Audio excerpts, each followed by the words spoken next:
So, how's everybody doing?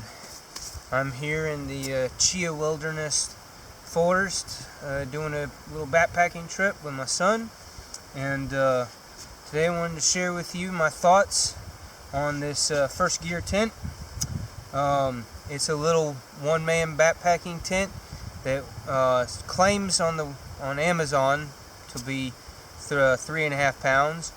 It's close to that. It's about 3.6 and a half, 3.6, 3.7, somewhere around there. And so you saw roughly what the size of it looks like on the inside or on the outside. So let's look at the inside. The dimensions are not exactly what it truly is. So width-wise here, you realistically have of actual livable space inside the tent, you have about 28 to 29 inches of actual livable space because of the bathtub type floor coming up on the sides. And then lengthwise, where I want to say it claimed over 70 some inches, or over, I think closer to 80 inches. I think it was saying 6.5 feet or something like that. Realistically, you got about 70 inches, 68 to 70 inches. So if you're taller than 5'9", I wouldn't really recommend this tent because the length of you inside your sleeping bag and everything, you're going to be stretched out completely the length of the inside of this tent, and it's not going to be super comfortable. And if it rains, you're more than likely going to get your sleeping bag a little bit wet from just the condensation, the moisture from being in the tent with the rain fly and being pressed against a little bit, that kind of a deal. So I would not recommend for anybody, definitely 6 feet or taller, not a great tent. You need a bigger tent. For your teenager or you ladies that are shorter, you know, in that 5'8" to 4'8" size, this is perfect. This is awesome. For young kids, this is a great tent. And anybody's on the smaller side, great tent for that. Plenty of space if you're on the smaller side yourself. The rain fly is good. So one gripe I have is how the zippers are on 3 zipper tracks. That's unnecessary. Only need 1 zipper. Most tents only have the 1 zipper track and it goes down and around. That would have been some weight savings that they could have had on this tent by not doing all the zipper tracks. It is a 90% freestanding tent in the fact that it has 2 poles, one arcing across the front and then one going in the center across to the back. So let me point out, I'll walk around the tent and point out a couple other features that I care to mention. So it has these vent ports right here, which work. They do a decent job. And it's got tie-outs here, one on each side. The tie-outs are fine if it gets insanely windy, if you're camping on top of an overlook or whatever, like you see all the Instagrammers and YouTubers camping with those amazing views from inside their tent. It's insanely windy most of the time in those areas, and that would make sense to have those extra tie-down points. But in regular camping, regular backpacking, where it's not insanely windy, you really don't need them. I mean, this thing gets staked down by at least 7 or 8 stakes, and it's just not necessary.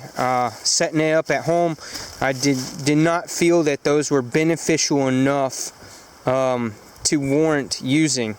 I mean, even with maybe 50, 60 mile an hour gusts, this thing ain't going nowhere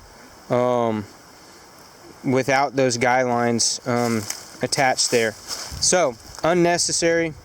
If anything, they probably would have been better off doing it closer like at the bottom here or whatever as extras, but unnecessary.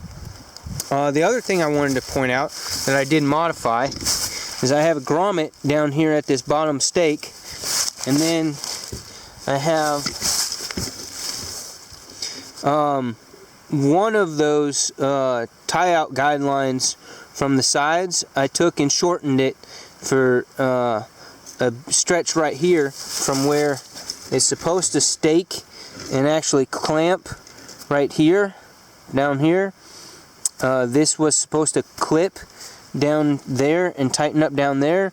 By bringing it out like this, it does its job of stretching the floor of the tent out this way, but then it allows my rain fly to get pulled out a little bit more and allow a little more space between the actual tent body and the rain fly.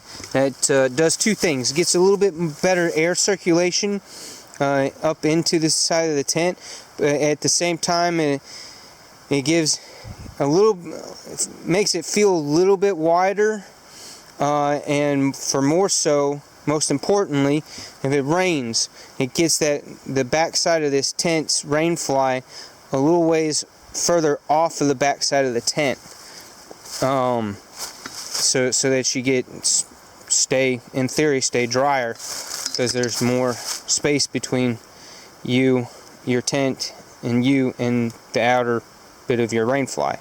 So the other thing that they could have, again, weight savings and space savings as well. These buckles, these are large buckles that clip into play here for the rain fly. Honestly, they could have just I get the idea that it's adjustable, and the idea of loosening it for better airflow during hotter times, hotter months, but then cinch it down for when it's colder or for when it's rainy or super windy, that kind of a deal.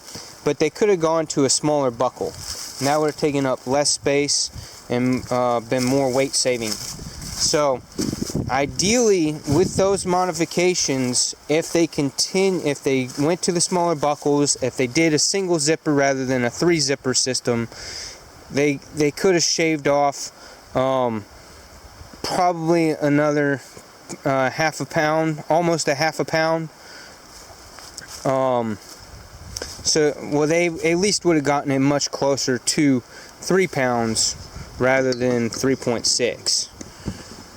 But for a $50 tent, $50 backpacking tent, that's packs up to right about the size of a 2-liter, and weighs well under 4 pounds, including a ground cloth, which is just 2 mil thick clear painter's tarp, which is all you really need, especially for backpacking, for weekenders, couple of nights.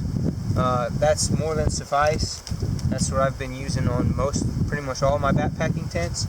That's a good ground cloth that weighs nothing, packs up super thin and small. So yeah, all around under 4 pounds, well under 4 pounds, and $50 on Amazon. It's hard to beat. Of course, sprayed it with the water proofing stuff before coming out and using it, and it's been a good tent, again, for that smaller person. If you're a big person, look at my other videos on the 6 Moon Designs Lunar Solo tent. That's an awesome tent, higher cost, but plenty of space for one person, larger persons, or you and a very small kid. That's a fantastic tent to look at for that. But yeah, if you're just getting into backpacking, want to give it a try and don't want to spend a fortune on a tent, this will get the job done. And if you don't like your tents that require a tent pole, or for you to find a stick in the woods that's the right height, and you want something that's more freestanding, again, this guy will do it for you. Very, very good value for, just hitting it up, on a weekend or whatever, a couple times a year, that kind of a deal. For 50 bucks, this tent will last you, should last several years doing that way. So that's what I got for you. Hope you had got something out of this, and I'll see you guys later. Thanks.